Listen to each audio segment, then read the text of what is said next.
I'm going to be taking you through everything that has changed in the pre-patch for MoP Classic, and also how to play Restoration Shaman in the pre-patch as well, preparing you for when MoP Classic actually fully launches. So, what has changed? Well, we've lost some of our permanent group buff totems, and now we have some new buffs instead. Number 1, Burning Wrath, which increases spell power by 10%, and Grace of Air, increasing mastery by 3,000. These are going to be applying to all nearby raid members. You'll be happy to hear that your Ghost Wolf is now instant and does require a glyph for anti-slowing effect from Cataclysm to return, but like I said, it's now instant, which is a plus from me.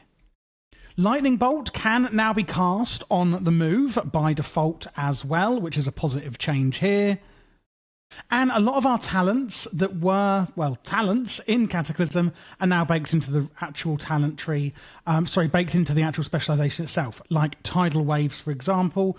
This is now fully baked in, as is Resurgence as well, and also Ancestral Focus. These are no longer talents and are now permanently in your specialization.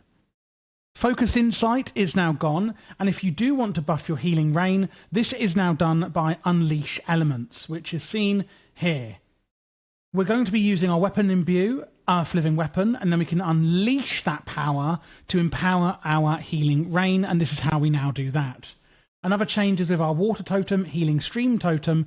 This no longer heals the whole group for a small amount, and instead heals a single or two with talents, one or two targets for a much larger amount instead.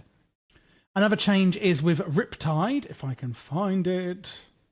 This is no longer going to be consumed by Chain Heal, but instead actually still buffs the healing significantly. So another positive change there. So overall, Restoration Shaman changes are actually all pretty positive. We also have some new totems, one in water, which is going to be Healing Tide Totem.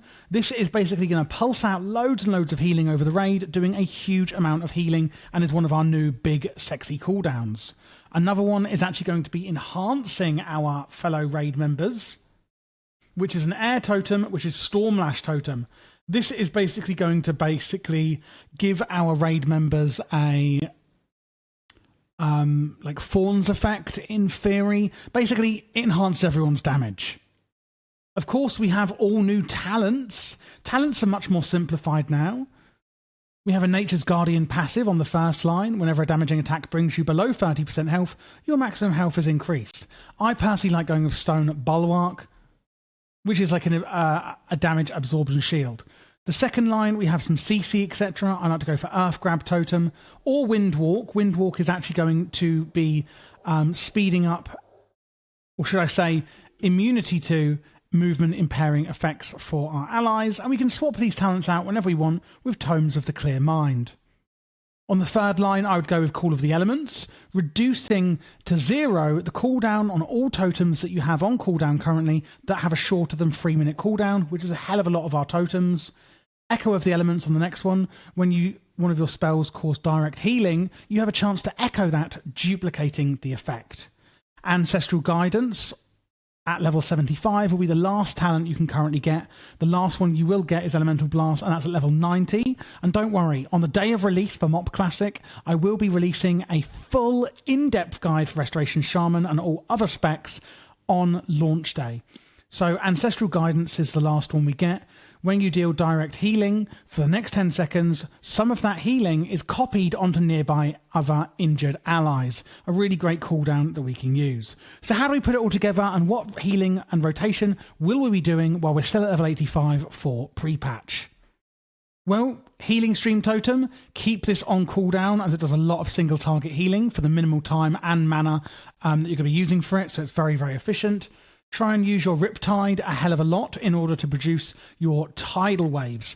That means the cast time of the next healing wave, a greater healing wave, is reduced, or the critical effect of Healing Surge is massively increased. Now, I'm not going to be going super in-depth into this rotation because it is only a pre-patch guide, and it's only be around for about 2-3 weeks. Well, yeah, about 3 weeks pre-patch will be around. So I'm assuming you already know your basic rotation and are just looking for a bit of a updated quick guide for the next few weeks. Like I said, we'll be doing a proper in-depth guide on launch day of MoP Classic.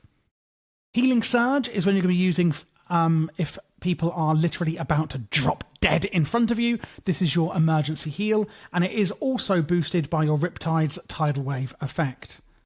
Otherwise, we're going to be using Healing Wave or Greater Healing Wave, depending if we need low to moderate healing done. Keep up Healing Rain wherever people are stacked up in the dungeon or raid in order to maximise healing done. And keep up your Earth Shield on the tank at all times.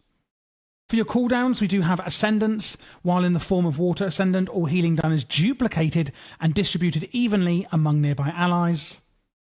Mana Tide Totem we've spoken about, and we've also got Healing Tide Totem that we've spoken about as well. You'll be using those when you're needing mana and when healing, of course. Keep Earth Living Weapon on your weapon, keep your Water Shield up on yourself, and use Purify Spirit to remove curse and magic effects from friendly targets when needed. We'll also be able to use Spirit Link Totem, equally distributing the health amongst our allies so that when people go low, it actually redistributes their health amongst other allies, evening out the health of the entire party in raid. Don't forget to use your Heroism and Bloodlust, of course, and Spirit Walker's Grace is also available for you when wanting to cast all of your healing spells on the move. So that's pretty much all we're doing for the updated rotation in the next 3 weeks. If you are looking to get an updated guide for any other specs, then check out the playlist you now see on screen.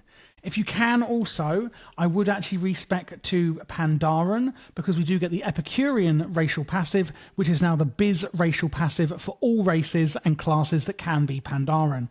This will double your well-fed effects, meaning once we do hit level 90, when the full patch launches, we can actually go up from 300 intellect to 600 at the start of the expansion.